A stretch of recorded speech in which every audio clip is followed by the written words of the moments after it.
ഇവരുടെ native place ശ്രീലങ്കയാണ്. അവിടെ എന്തോ ടെററിസ്റ്റ് പ്രശ്നം കാരണം കടൽമാർഗം വഴി തമിഴ്നാട്ടിലേക്ക് വന്നതായിരുന്നു. അവിടെ എത്തി കുറച്ചു ദൂരം നടന്നപ്പോഴാണ് ഏറ്റവും ഇളയ പയ്യൻ എന്തോ എടുക്കാൻ മറന്നുപോയ കാര്യം ഓർമ്മ വന്നത്. അങ്ങനെ അവൻ തിരിച്ചുപോയി. ആ സമയത്ത് തന്നെ നൈറ്റ് ഡ്യൂട്ടിക്ക് ഉണ്ടായിരുന്ന കുറച്ച് പോലീസുകാർ അവരുടെ അടുത്തേക്ക് വന്നു. നിങ്ങൾ ഇവിടെ ഈ രാത്രി എന്താ ചെയ്യുന്നതെന്നൊക്കെ ചോദിച്ചപ്പോ അവർക്ക് കള്ളം പറയാൻ തോന്നിയില്ല. ഉള്ള കാര്യം എന്താണോ അതങ്ങ് പറഞ്ഞു.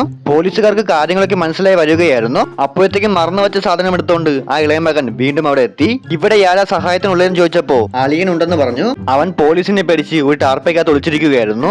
സംശയം തോന്നി അവരെ 4 പേരെയും ജീപ്പിൽ കയറ്റി കൊണ്ടുപോയി. ആ സമയത്ത് അവൻ ബാഗിൽ നിന്ന് ഒരു പട്ടിക്കുട്ടിയെ പുറത്തേക്ക് എടുത്തു. എന്നിട്ട് ഞങ്ങൾ ജയിലിൽ പോവുകയല്ലേ, എന്റെ പപ്പിയെ നിങ്ങൾ നോക്കുമോ എന്ന് ആ പോലീസുകാരനോട് ചോദിച്ചു. നിങ്ങൾ തീർച്ചയായും ഇതിന് നല്ല ആഹാരമൊക്കെ കൊടുക്കും, അതെനിക്ക് ഉറപ്പാ. നിനക്കെന്താ അതെത്ര ഉറപ്പെന്ന് ആ പോലീസുകാരൻ ചോദിച്ചപ്പോ നിങ്ങളുടെ മുഖം കണ്ടിട്ട് ഒരു ഭീകരനായിട്ട് തോന്നുന്നില്ല, നല്ലൊരു മനുഷ്യനായിട്ടാണ് തോന്നുന്നത്, അതുകൊണ്ടാണെന്ന് പറഞ്ഞപ്പോ ആ പോലീസുകാരന്റെ മനസ്സങ്ങലിഞ്ഞു. സ്റ്റേഷനിലേക്ക് കൊണ്ടുപോകുന്ന തീരുമാനം ഉപേക്ഷിച്ച് അവരെ വഴിയിൽ ഇറക്കി വിട്ടു. തൊട്ടടുത്ത മൊമെന്റിൽ നീ ഈ പട്ടിയെ എവിടെ നിന്ന് എടുത്തെന്ന് അവന്റെ അച്ഛൻ ചോദിച്ചു. ഇവൻ ആ പോലീസുകാരനെ കളിപ്പിച്ചതായിരുന്നു.